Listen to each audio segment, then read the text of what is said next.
Hai Smart Investor, di video kali ini saya mau berbagi 5 hal kesalahan pribadi saya dalam investasi. Jadi saya udah invest selama kurang lebih 3 tahun sampai sekarang dan ya cukup banyak pengalaman saya dapat dan banyak juga yang bikin saya rugi dan saya rasa kamu perlu tahu kenapa saya dulu pernah rugi.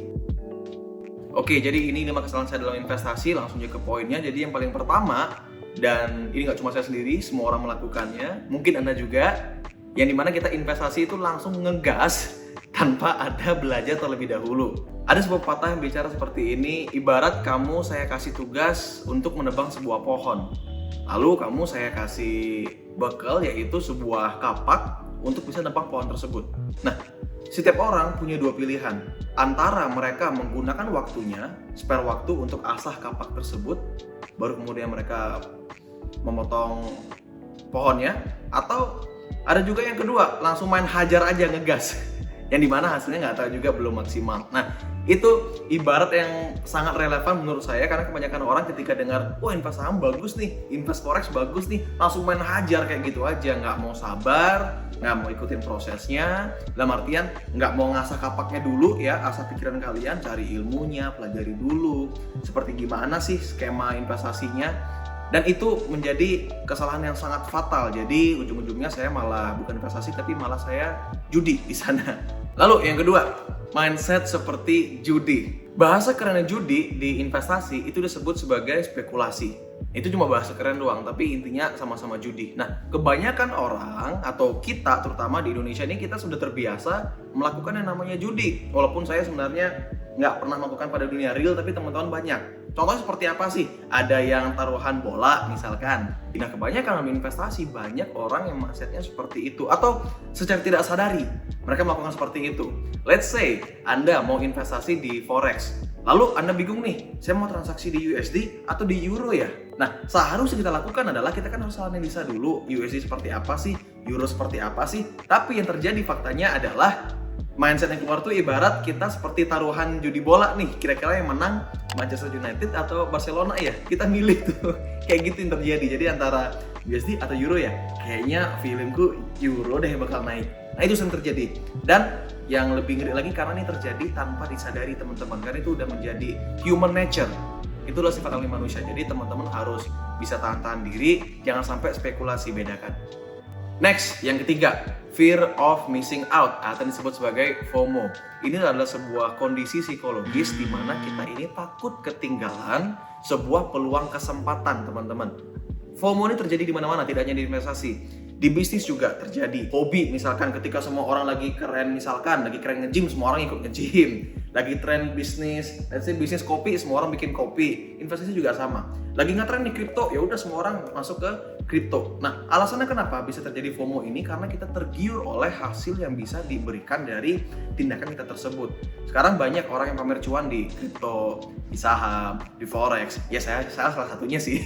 Cuma intinya gini, kalau kita melihat hal tersebut dari segi positifnya bagus, kita termotivasi. Tapi kalau dari segi negatifnya, ada terpancing. Wah gila, investasi kripto saya bisa cuan 1000%. Kalau saya nggak all in sekarang, duitnya ini kata kuncinya. Kalau saya nggak all in sekarang, saya bisa ketinggalan keretanya.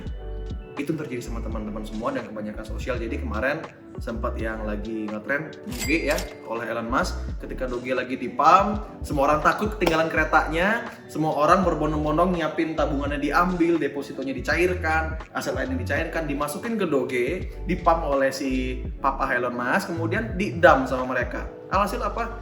Drop langsung asetnya. Bahayanya apa? Karena ciri-ciri dari FOMO ini adalah orang-orang berinvestasi menggunakan uang panas. Itu yang bahaya. Itu kesalahan saya, jangan sampai jadi kesalahan Anda juga.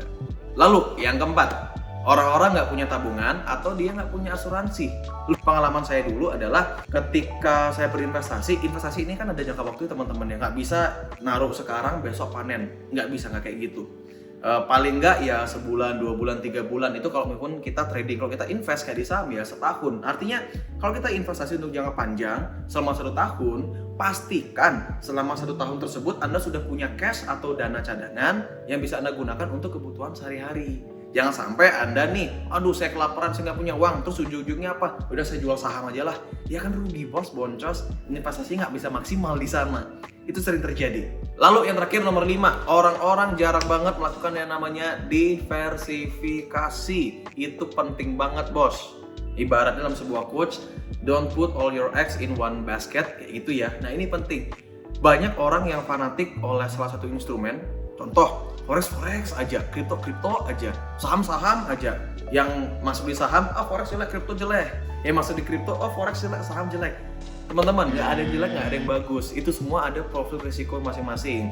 Forex sama kripto itu high risk, saham medium risk. Ada juga deposito yang low risk. Nah, yang seharusnya kita lakukan, kita harus bisa diversifikasi modal. Berapa persen taruh di low risk, berapa persen di medium risk, berapa persen di high risk. Ini penting karena jangan sampai ketika kalau kita invest semua di high risk, ketika aset lagi jebol, uang kita habis. Tapi jangan sampai juga ketika kita udah invest jangka panjang, 10 tahun, tapi semuanya di low risk asetnya, nggak berasa bos cuannya. Jadi kayak kebuang aja waktunya gitu. So, itu dia 5 kesalahan saya dalam investasi yang terjadi di saya dulu dan terjadi juga di society, dan hopefully nonton video ini tidak terjadi kepada kamu. So, jangan lupa subscribe YouTube channel ini, like and share ke teman-temanmu semua. Bersama saya Dharma Subawa, your wealth manager.